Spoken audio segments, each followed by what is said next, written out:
Cruise down the streets in the dirty south, where the beats hit hard and the rounds got clout. Cigar smoke in the air, windows rolling down. We the kings of the streets, taking over the town. Licking windows, they ain't got a clue. We the window lickers, making moves. Dirty style rap, that's how we ride. Spitting fire with pride, we can't be denied. In the dirty south, we hold it down.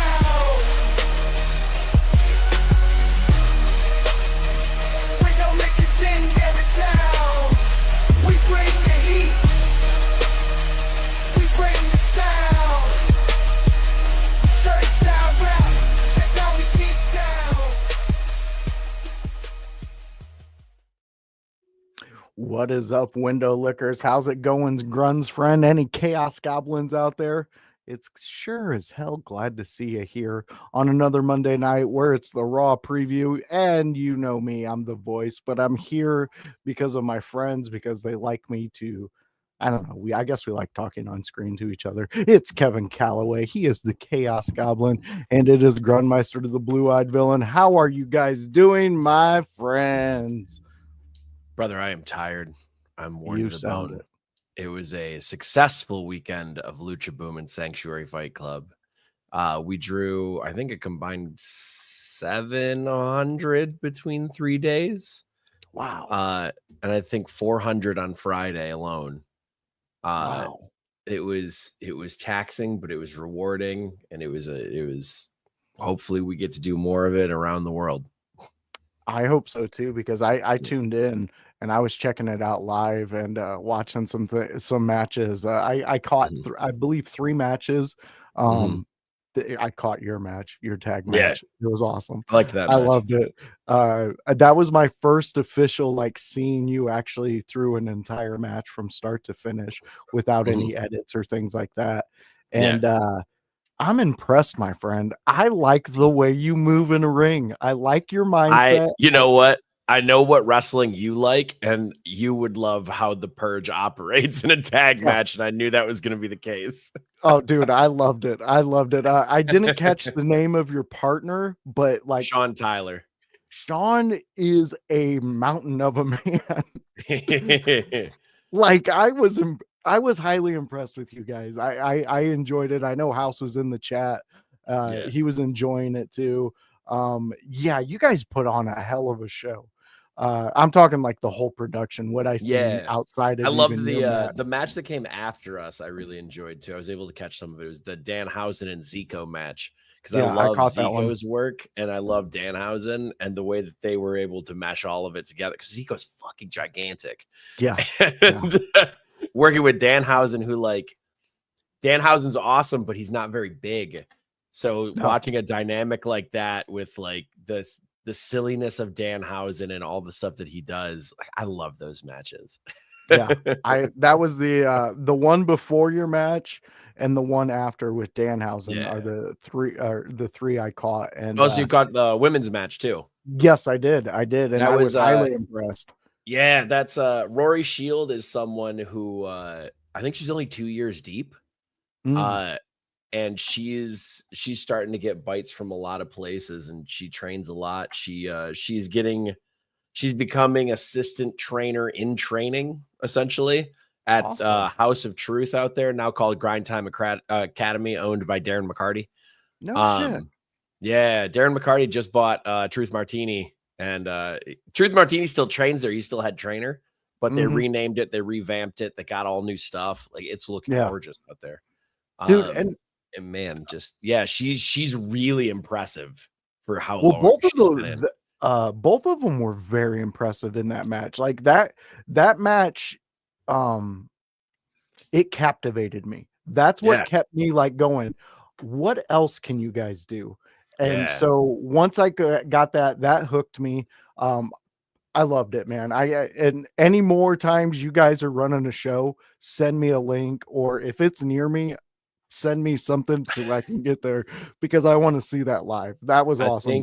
I think there's nothing official yet, but we're getting out of Michigan next, I think, if it goes through. So I'll let you know. I like that. Yeah, Grun, you wouldn't understand cool indie wrestling. You're all about the pros. No. No. Grun, how have you been? I know there was a big movement that happened in your family, wasn't there? Yes, my cousin, she became the first of all of us to get married. Oh, congrats to her. Yeah. She has now taken her husband's last name. They are going to Hawaii for their honeymoon. Ooh, that's exciting. Oh, That's yeah. exciting. So do you embarrass yourself with like a wedding speech? No. Why not? Because she had selected her dad and her stepdad to be the ones to give speeches. Grun, I've been to multiple weddings. You grab a glass, you clank it, and you just start talking. People will listen at a wedding. Trust me. Yeah, but then the wedding becomes about me and not her. Oh, here we go. Logical Grun. Grun, what you're saying is you failed to promote yourself at a wedding. Wow. Yeah, Grun. You could have dropped in that you're a co-host on the Monday show. That you could have put us over. But no, Grun's like, nah, I'm gonna let my cousin have her moment. Yeah. Okay, second cousin. When they get married, can we make a speech? I don't know any of my second cousins. No, I mean like the next cousin. Oh, the next one. The next. Yeah, the next one. I don't know. We will have to see who that is. It's gonna be you. Look, if it's me, that's fucking great. Next one, right now, in theory, the next one is another female who is potentially, if both people go through with it, will be the first lesbian married couple in our family. Oh, cool. Holy cow. Hell yeah. You know what, Grun? I'm starting to notice the people outside of your family are picking the women in your family and plucking them out of your family. It's just going to be a bunch of dudes here. There's a certain trend here. There's a certain trend, Grun. I mean, look, I don't know what to tell you guys. I just know these are the things happening. I don't know what, because I mean they were engaged for a year and a half before this wedding happened. So that's not bad. Yeah. That's a responsible amount of time to get to know somebody in the marriage type setting, knowing you're going. They were 3 years, I think, before that they were dating. Wow. Okay.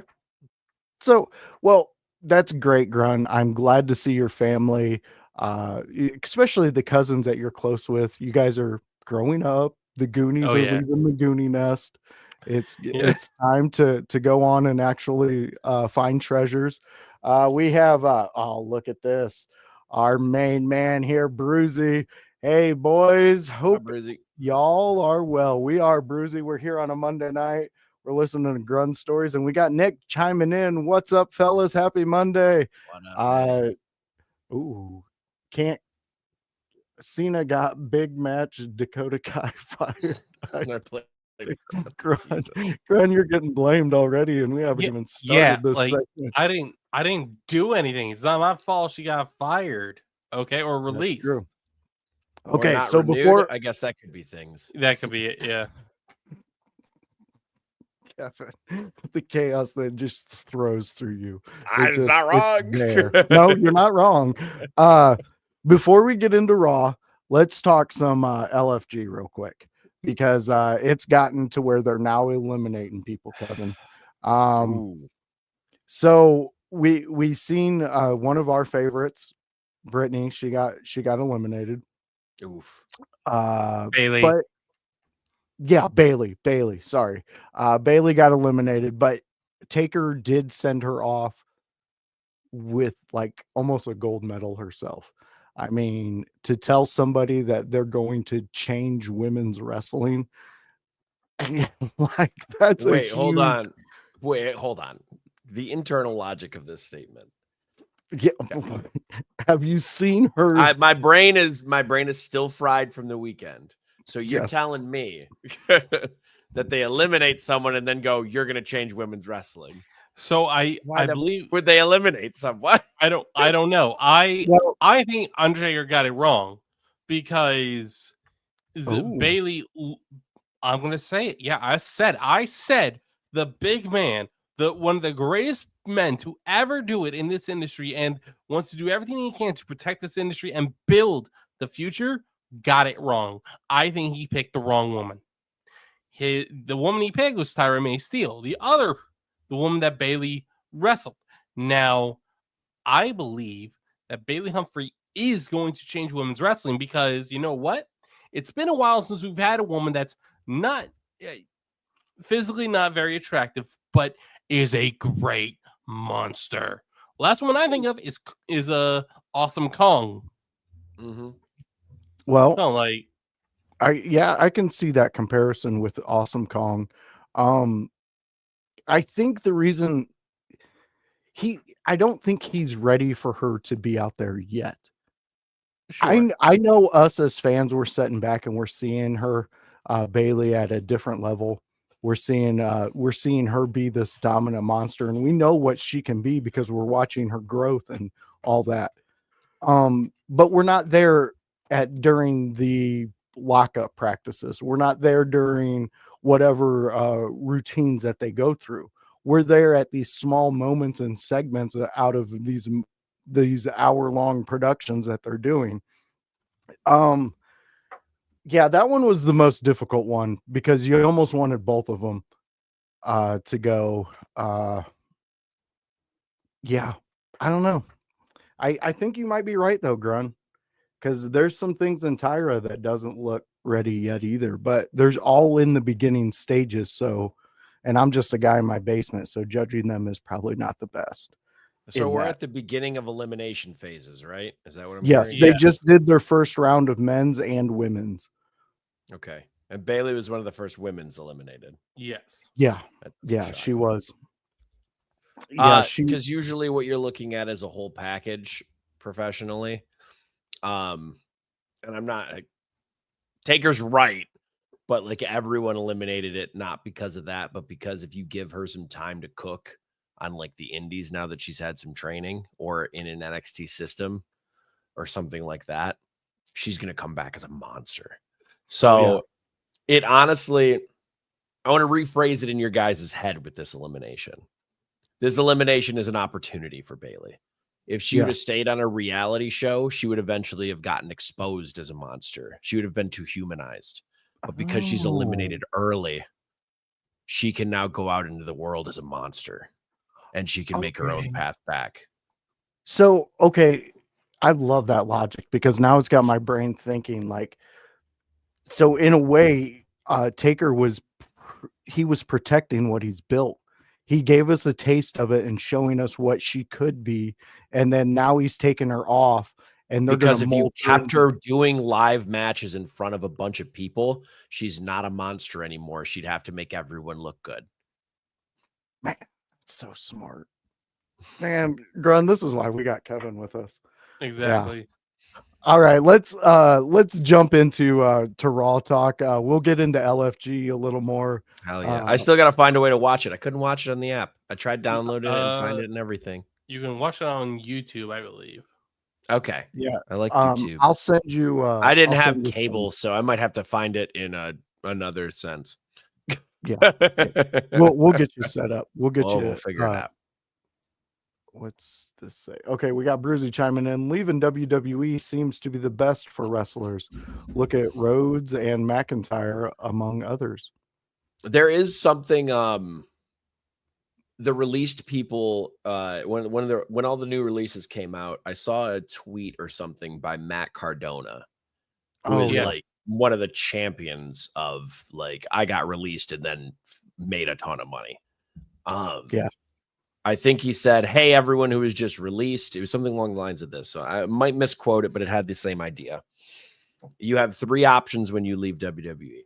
You can either ride the coattails of your WWE name and make a little bit of money. You can go and mire and do nothing for the rest and just whatever, just die in obscurity. Or three, you can reinvent, you can remold, you can rebuild and come back stronger, whether you get back there or not. Yeah. I mean, that was well put too by Matt. I agree. I mean, there's so many right now that, I mean, look at, and I know I brought her up 100 million times, but Naomi's a perfect example. She did exactly what he said, that she took that one and she made a name for herself. She got back there. Other people, Cody like Rhodes, Matt, I think, is the biggest example in my head. Cody Rhodes gets fired as Stardust and comes back, and now he's the face of the damn company. Yeah, I mean, that's a huge mountain that he climbed. And I was there in his last show with AEW when he got booed out of the place. It was not a good time. But that kind of brings me into my subject. So I'm going to go into the releases. And what I'm going into, I'm not going to the specifics of who got released and things like that. I'm going to be discussing being released in a general topic. So with WWE, like we're seeing with like how you explained with LFG and what they did with Humphreys, they took her off because they're building something. That's where you're seeing that, and that makes the most sense. Occam's razor, we're at the point of where it's going to be. We get other people like Mercedes Moné. She goes to AEW and she is just over there. She's a legit star over there on that platform. So my question is, when we're seeing things like that with Dean Ambrose, with all those guys, even Adam Copeland, Edge, having a third wind of his career, is it now in the field of wrestling, is it now a wrestler's market as opposed to a promotions market? Because there's so many opportunities as of right now that we didn't have back then. I think in the last 5 years, probably around the time AEW came around, just because it offered another competition for at least American wrestling. I think wrestling across the world, other than USA, has stayed just about as hot as it's always been. Yeah. But US has gotten hotter over the last 5 years. And I can tell you that because I've seen indie draws go up. And usually when WWE does well, indie draws go up. Rising tide lifts all boats. With AEW providing the competition, it forced WWE to do better. This is not a shot at AEW because they do just fine. Their metrics are much better now that they're getting streaming and and more views and more content and more stuff getting out there. And they're not, my own opinions aside about booking practices or anything else, they are successful. And I don't think that that's in question. Yeah. As far as a promoter's market or a wrestler's market, I think it's both. Because without the promoter's money, we as wrestlers can't do anything. But without wrestling being hot and us wrestlers doing our job to make sure that it stays hot, the promoters don't have anyone to hire and they don't have the money from ticket sales. So we all kind of do this as a team. I know there's a lot of like front office versus wrestler like dialogue that you hear online. It's really not like that. Yeah. And even in bigger companies, I'm sure there's some disgruntled people who get released and let go and like they're not happy with where they were, but that's any job. It just happens to be that this one's in front of, 2, 3, 5 million people. So there's way more scrutiny. But it happens the same way for lawyers. Like if lawyers have a contract and they didn't see any worth in keeping you, they're going to cut the fat. And it doesn't mean that these people are bad talents. It doesn't mean that those people would be bad lawyers. It just means that at that spot that they're at right now, maybe they don't have anything for them. I was listening to Cornette talk about the releases, and he said maybe some of these guys just need to leave and learn a new hold and then come back. And that's all it is. Keeping them under contract doesn't allow them to go out there and make a name for themselves and make changes because they can't. They're under contract. But now that they're out of contract, let's see what they do to reinvent themselves. Do they want to do that? Do they want to come back with fresh ideas and a fresh take on things? Because then now, like, let's say Baszler does that. I'm high on Baszler. I love Baszler's work. Yeah. Let's say Baszler goes out there, reinvents herself, gets ahead of steam. Now WWE is just going to pick her right back up. Why? They didn't end on bad terms. This isn't supposed to be, oh, you got fired because you suck. No, they don't suck. They just don't have anything for him. So if you don't have anything for him, don't keep him under contract, because it's hurting both people. They're falling into obscurity and they can make more money outside of it. And I think that was the biggest thing that we were screaming when we heard of Ray Phoenix. And, you know, everybody was like, just let him go. Let him go make that money. Let him do that. I like your insight on that, Kevin. What I'm taking from that is it's not so much just a promoter's world anymore. It's a partnership between promoter and wrestler and referee and everybody involved, to where you're giving everybody the best product. I love that evolution in wrestling, to be honest with you. That's like one of my favorite things about this form of entertainment. Grun, so where are you at with your mindset when you hear these releases? I know that some do hit you. They hit different fans different ways. I know there were some we discussed that were kind of a little shocking to you, which I understood. But after like hearing what Kevin has to say, has that kind of like changed your mind a little bit, or where are we at?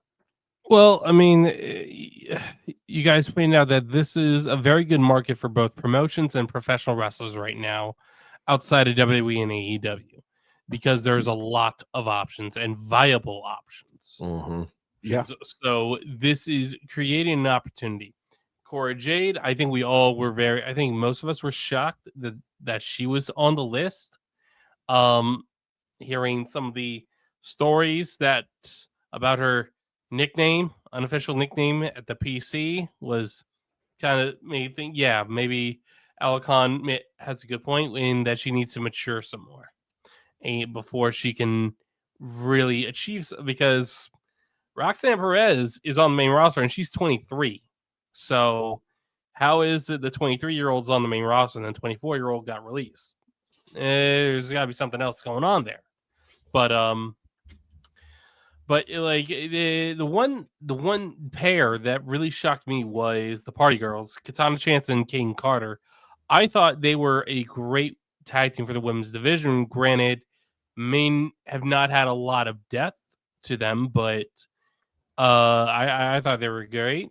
Hopefully this is their chance to revitalize themselves, figure out what it is they were missing, and make a comeback. I mean, that's all you can hope for. And one other thing I did think about was that they're planning on bringing up more NXT women than we were expecting, in that more women from LFG are going to be debuting on NXT than expected. Because I mean, Cutler James was on LFG and yet he lost. He lost before everybody else. Yeah, he was the first loser. He was the first loser, and now he's on Dark State. Granted, he may not have developed as much as he was when he was on LFG, but he's on NXT TV. Cutler, he to me, he's like how we were introduced Austin Theory, and somebody knows there's something in there. It's just going to take the right amount of people around him to get it out of him. And right now it's just being forced. He's not ready for Dark State at all. Just him being on the outside of the ring, and just from what I've learned from LFG, you still have a job to keep the fans engaged. You have a job to keep the match still entertaining, but not take away from what's going on. And him standing there and looking and waiting for his spot, as a fan, all that did for me was go, why is he just standing around? Okay, so something's happening to him next. And that now you've taken me away from what's happening in the ring. Because now you're waiting for him to do his thing. Yeah, exactly. Exactly. Kevin, telegraphing. You're understanding what I'm saying. Oh, I've done it before when I was younger in the business. Yeah. And like Bubba says, it's a common mistake. People don't realize that that there is a camera on you at some point, because it's not just one focused camera. There's multiple. Yeah. So yeah, I'm I'm kind of torn a little bit in some of these releases. Because I know there's talent there, but There is. from what you said, Kevin, and me taking that in and absorbing it, it makes sense, and it's actually, to me, now better for them for these releases. They're destined. Their next journey is their choice, so Yep. that's up to them. All right, so Kevin, let's hear what you got on the plate for this week's episode. Man, I was trying to think back of what happened last week, and I was trying to think of the things that we might discuss and like theorize about. And we've talked about Becky Lynch and some aspects with this new budding group, but I'm curious now. I'm looking at the Paul Heyman group. I'm looking at what happened last week. I'm really curious what happens with Sami Zayn going forward. Because realistically, I'm thinking there's a collision course with Roman Reigns and CM Punk with the Dangerous Alliance right now. And that makes the most sense to me. But if they're just going to they've killed Sami Zayn twice now in a row, once by Owens and once by these guys, are we going to see a Sami Zayn that comes back and like does something with that? So I guess my question and my discussion piece is, where do we want to go with Sami Zayn? What do we want to do with Zayn? Because they made his intentions clear now that he wants the world title in any capacity. And they're holding it over his head, and they've been doing it for a year now. Yeah, you're right on that one. So how can we make it interesting to get there? Or, what are your thoughts on that? What are we going to do with it? You know what? Once you said Sami Zayn and all the things he's going through right now, I want him at the end of this run to be the one who dethrones Cena. Ooh. Because here's my reason. To me, Sami can be this next generation's Cena type entertainer. He kids love him. Everybody pops when his music hits.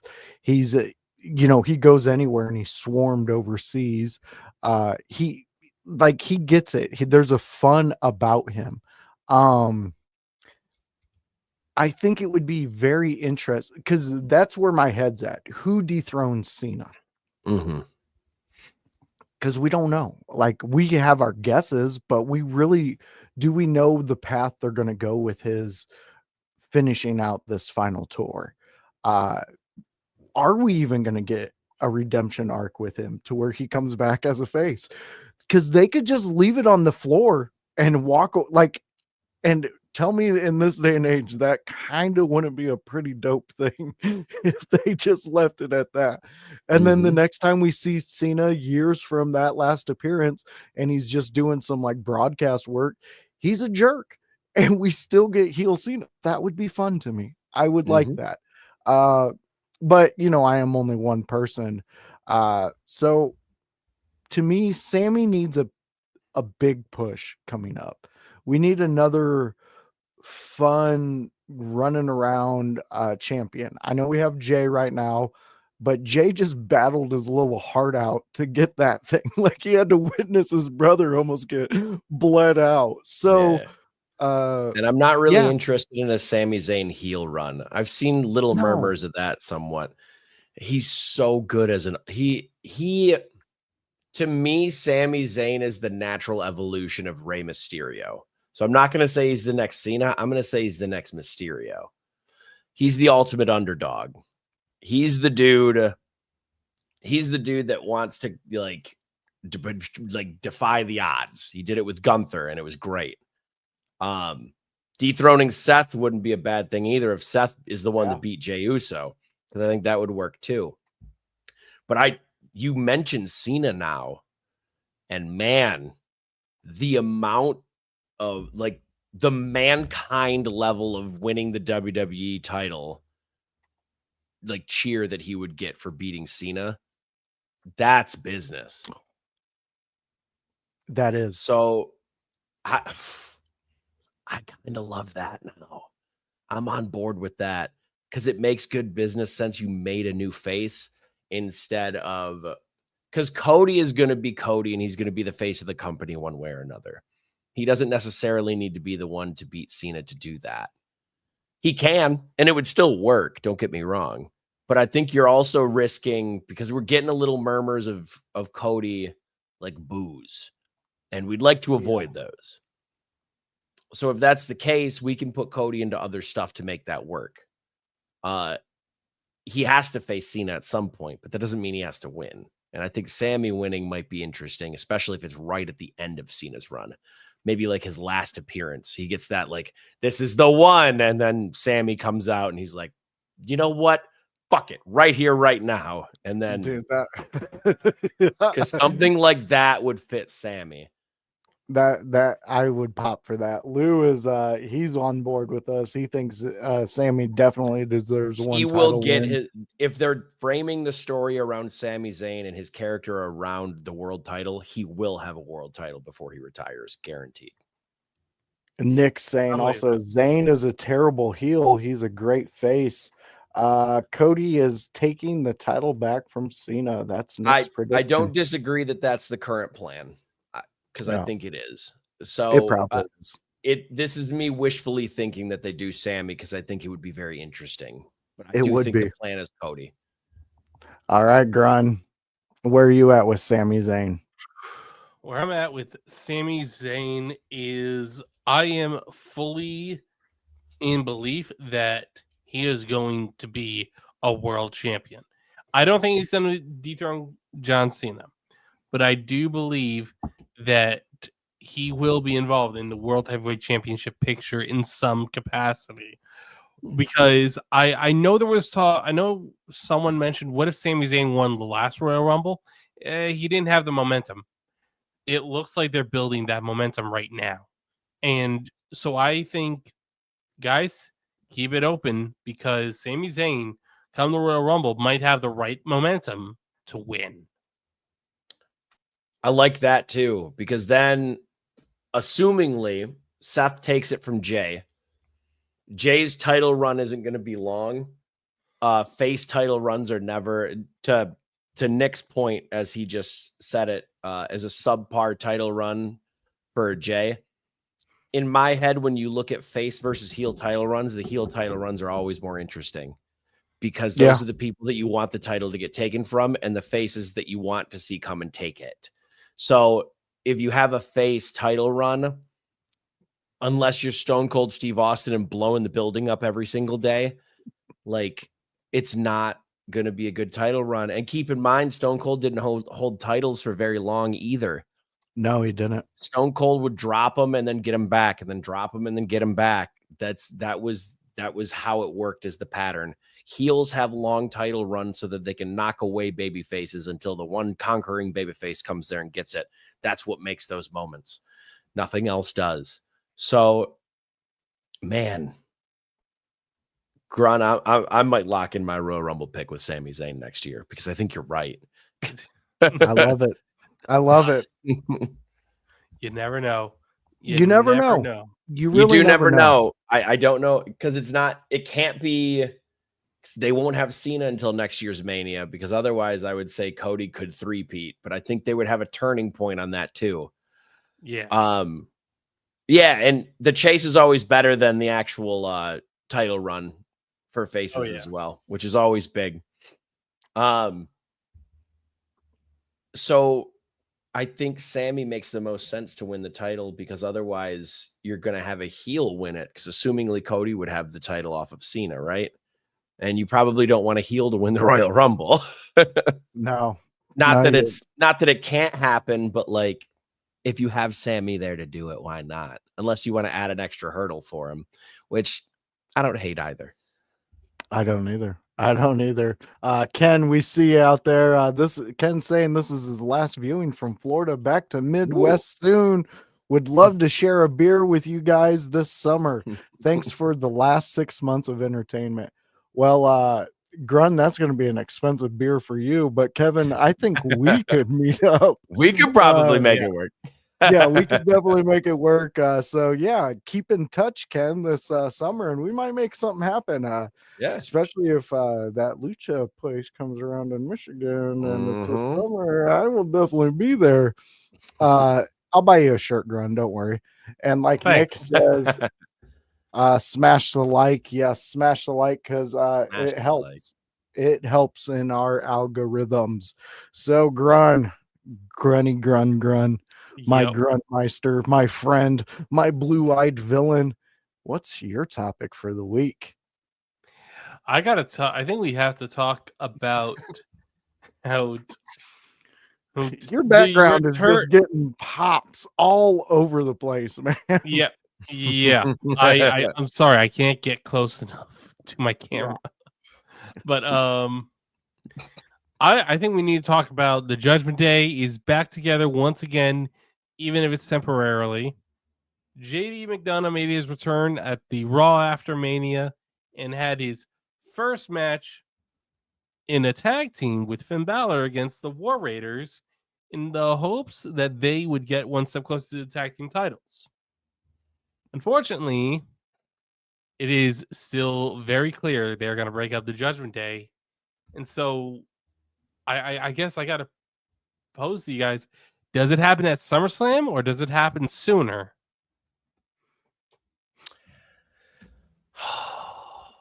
Ooh, interesting.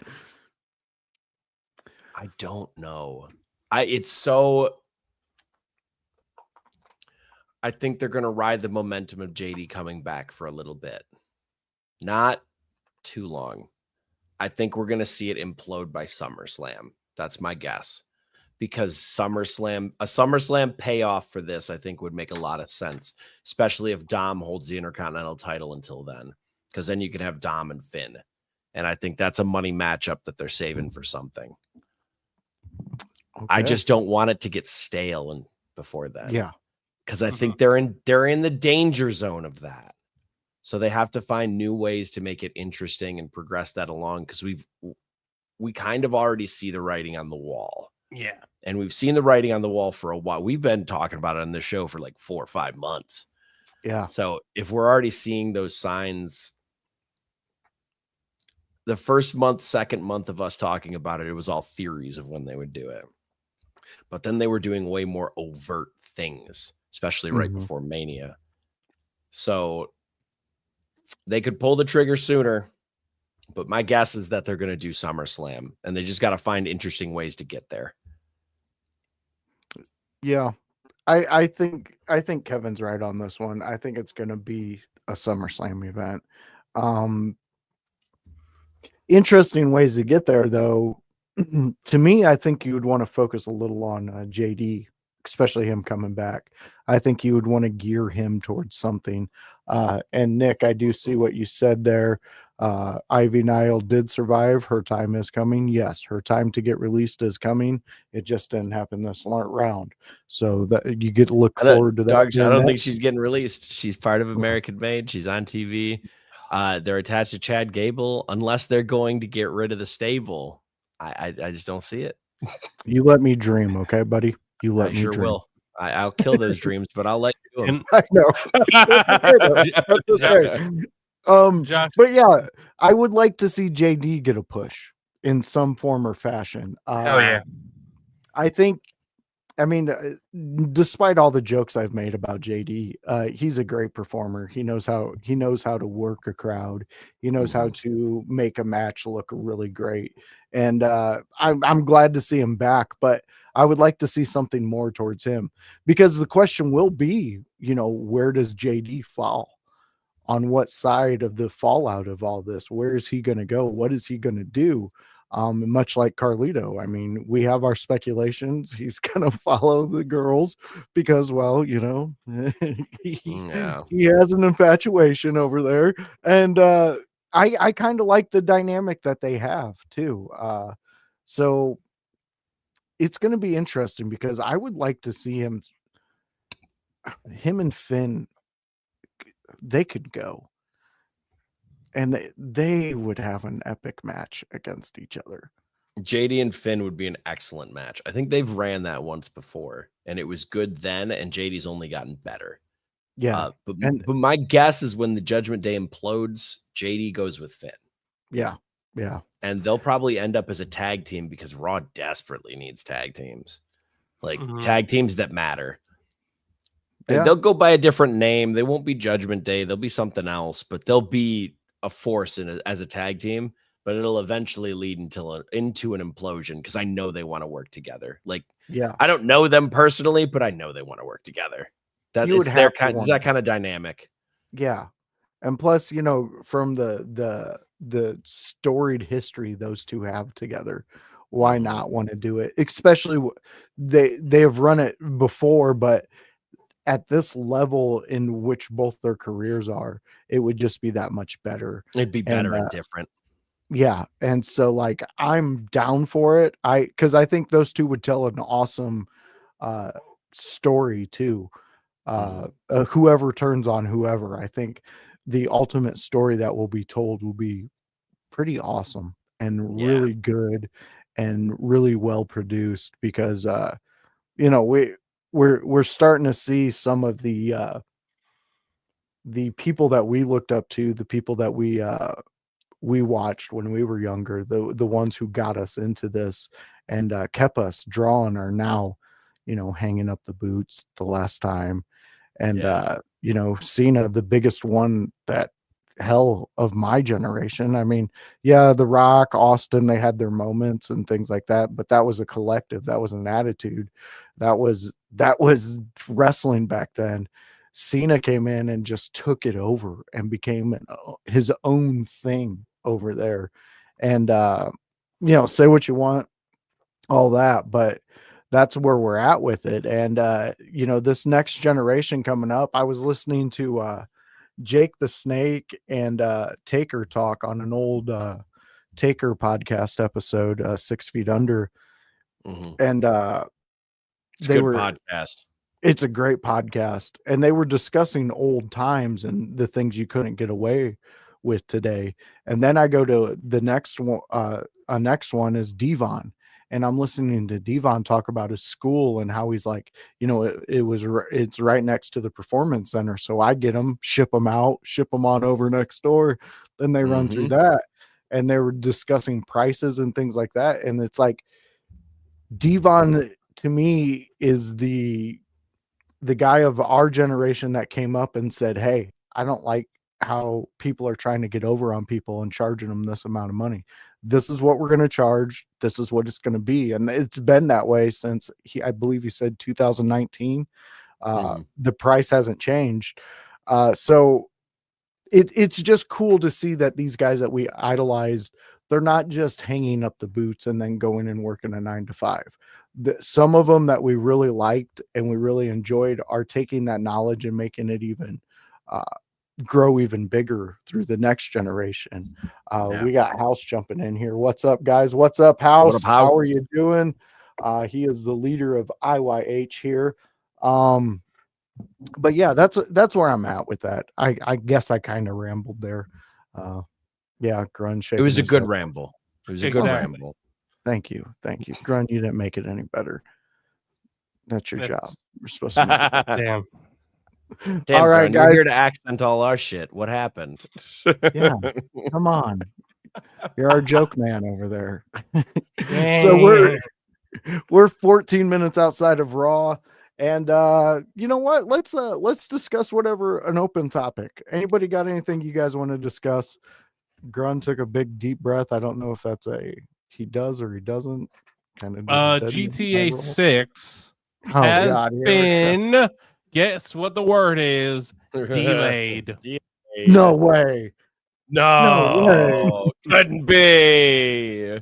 What is this? God. They make it to double-digit delays at this point, like times they delayed. Yep. Are we there yet? Not yet. May 26th, 2026. We'll see. Yeah. I'll believe it when I see a physical copy in the wild. Yep. I don't. Yeah, this is kind of getting to a point of ridiculousness. Well, I Because saw someone bring this up. What is their incentive to bring out a new GTA game? Just for a more revitalized, better GTA Online. That is it. That's it. Because but why even do that? Because there's so many people on GTA Online right now that are paying them subscriptions. And this isn't going to be an expansion pack. This isn't like World of Warcraft where you're getting the same shit. They're going to have to reset some shit. And what if people don't like it? They're not going to like it. Yeah. So what is their incentive? Right now, they're releasing a very large, probably good single player game. I'm probably not going to end up playing it. I'm just not. I just don't take the time to do the GTA games. They're very good. It's not a shot at people who do them. Please love the games. They're very good. Yeah. But at this point, like, they have found such a good thing with GTA Online. They don't have a goddamn incentive to release GTA 6. No, they don't. In fact, I think they have incentive to push it back because they can milk people for more money over the next year. Yeah. Yeah. I kind of think that it's more lucrative for them to keep pushing it back, honestly, because people are just going to keep coming Dangle that carrot in front of them. Be like, oh, GTA 6, guys, we promise. Nah, keep playing GTA Online. We're going to push it back, guys. We're going to make it even better, even though it's probably finished. A couple of those pixels aren't looking too good.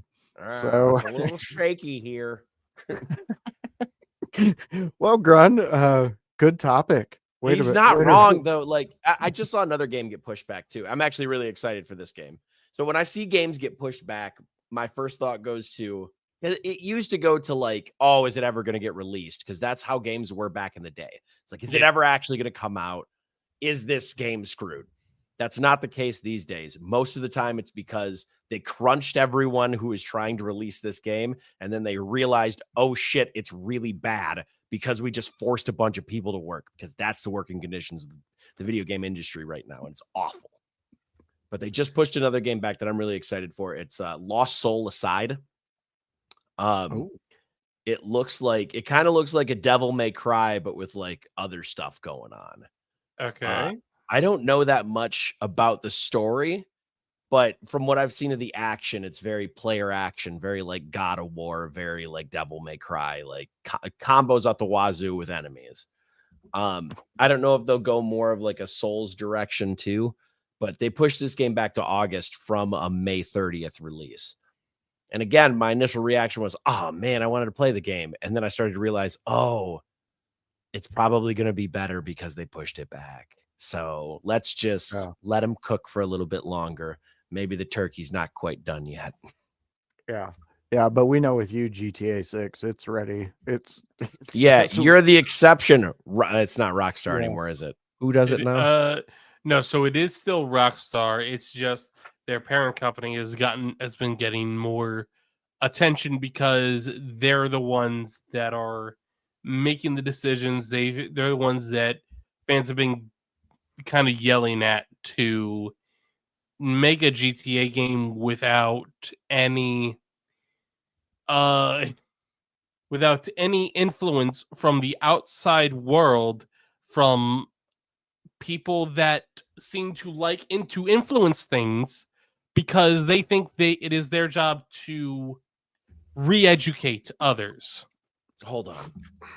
You're going to need to explain way more and give me an example. Okay, he's talking about the social issues that were being thrown into the games and things like that. Wow. It turns out art imitates life. What a goddamn concept. Oh my God. We're covering LGBTQ things in games now. What a concept. I'm looking at you, camera and internet. What a fucking concept that we're covering things that are happening in the real world in art forms. I don't disagree with it. Like, yes, like there's no reason why art forms should not take inspiration from the real world. That's how it works. Yeah, it does. I would argue that sometime that there have that in the last 4 or 5 years there have been examples of different artists, whether it be films, movies, comedy, whatever. They don't realize that they're being so in touch with the world that they're not making a fantasy world. Like comedians, when you go to a comedy show, you go for jokes. Sure. And there are some comedians out there that they just want to scream and yell about things that bother them rather than tell jokes. Sure. And that's not fun. Movies, television shows, if you put down a great story, you can put in whatever you want with it as long as the characters are well written. That's I think is the crux of it. Is you hit the nail on the head right there, though, Grun, is there are ways. I'm going to use an example that was pretty public. Dragon Age Veilguard. The game itself, I've heard, was very good, but there was one story that wasn't very well written with a not very well written character that was non-binary and kind of deciding what way the character wanted to go, which could be a very good story. You know, it's a story of someone trying to find themselves and who they are. But because of how it was written, it just felt shoehorned in instead of, hey, this is part of this character, if that makes sense. So No, you're it's the organic. you're taking Yeah. that social issue and you're trying to make it something, but you're failing at doing it. So instead it's taking away from the game because now you're taken out of the fantasy land because it didn't integrate into it. Yeah. Yeah. No, that really sums up what we were talking about with Cutler. But on the other side of it too, just to get this point across, there are Yeah, too go many ahead. people who just point at a story and they're like, that's about someone who's gay, so it's, woke or whatever term you want to use. And that's just not true either, because if it's artfully done and part of the story, it's not shoehorned in. You're just pointing at it and going, I don't want to see that. Well, fuck you. That's how this shit works. And if that's the character, that's the character. Well, yeah, it's like having an open world and just zooming into a little part of that open world and saying, this is the entire game. Yeah. And it's not. There's more to it. But, I think the three minds that are sitting on here can have conversations like this because we can all three see the different sides of the argument. And honestly, it's just, our thoughts and our opinions. Yeah. So I just hate when it unilaterally is like, oh, they're exploring this concept from real life, so therefore it's terrible. Yeah. It's not how it works. It's not. It just has to be implemented in the correct way. You need to figure out how to implement it to the story. It's got to have an organic feel unless to it is literally the main story, which it can be as well. Sure. Unless it's literally the main story of it, you need to find a way to artfully integrate it. Yeah. Very true. Yeah, I mean, okay, you know what? I think a good example of more recently a video game adaptation that turned into a show, Devil May Cry. Now, I've spoken with someone who I know is a Devil May Cry diehard fan. Hi, me too. now he said the show was all right. He had some grievances with how Dante was a bit muted in his abilities against Arkham, Lieutenant Arkham, which I can see that, but at the same time, it's like, to be fair, the games didn't have a whole lot of story and introduction when introducing these characters. It was just Dante's a badass, go forward. Yeah, and to be fair, there are a lot of moments where he is a badass in the show. It's just what they're also saying, like, hey, he didn't know he was a demon or half demon until like the third or fourth episode. He never, in his entire life, he never thought he was a demon. Never thought his dad was half demon, was a demon knight or hell knight, whatever. Never thought about that. So for the viewer, it makes sense as to why he doesn't have, he's not able to use his powers to his fullest ability. Yeah, and you know what? There are clips going around apparently with a music video Evanescence did. He's in second season. He's going to be getting Ebony and Ivory, his iconic pistols. Yeah. So and it's a slow build because of that. But I know we're getting close to Raw, and I don't want to have the visit. We'll put a pin in this one because this is a very, very deep topic. Yes, so this we could almost got me. I'm sure all three of us can go further on this discussion. I was about ready to, but I pumped the brakes. We'll tail end. I don't want people to sit. I don't want to compete with Raw, brother. Yes. So everybody, get where people can get you out. Grun, why don't you let them know first, and then Kevin right after. Twitch.tv/Grunmeister every Friday at 7 p.m. Eastern. Awesome. You can find me at Callaway Kevin on Instagram and Kevin Callaway on Facebook. We are freshly recording new Dear Pro Wrestling episodes, and they will be starting to come out and get over to people and get onto the In Your House network soon. Also, go give Lucha Boom a follow, boys and girls. yes, do that because it's an awesome. It's an awesome form of entertainment they're doing over there. I watched 3 matches. I was hooked. I liked it. If I didn't have softball this weekend, I would have probably watched a lot more of it. But they're putting them into singles matches now, so you can just watch the ones you didn't see. That's going to be awesome. All right, fans. So it is I, the voice. I am here with IYH, and on Mondays, 7 p.m., this is where you can catch this crew, and you can see what we did just right now. It's pretty awesome. I like it. And we're going to be moving, fans. So this is a little insider information. We're leaving StreamYard. So StreamYard, goodbye. Take your duck and go home. We're going elsewhere. And the place we're going is going to be a lot more interactive for you fans. So you're going to be able to enjoy the show a lot more. So if you're not done watching me, there's a show I produce. It's called Sabu Speaks. It's on Tuesday nights. And guess what? Sabu's on the show. It's about him and his journeys. And this week, Joey's going to be on. So we're going to get to watch the epic match that him and Sabu just had and hear Joey's insight and Sabu's insight. So if you're not tired of that ECW watch along, I do one. It's on a Thursday. It's at 5 p.m. It's with my buddy House, and I show him ECW. It's a great concept and a great friendship that we have and that you get to be a witness of, because me and House, that's what we connect on, ECW. It's one of our favorite things, and it's one of my favorite things to show my friend matches he's never even seen. So come by, be a part of that. That's Thursdays at 5.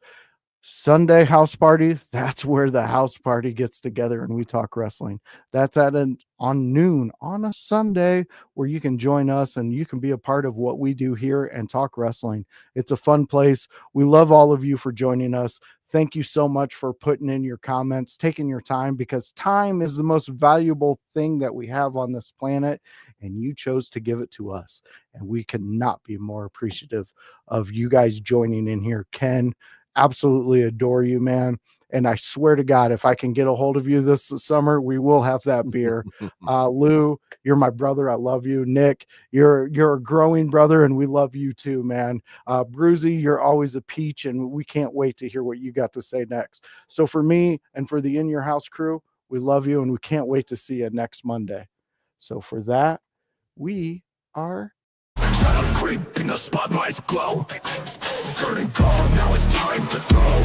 Chains on my neck, but I'm losing the brain. Ropes of smoke, twist dissolving my pain. End of the show, let the chaos unfold. Heart blacker than the night, ice cold. Crowd screaming, but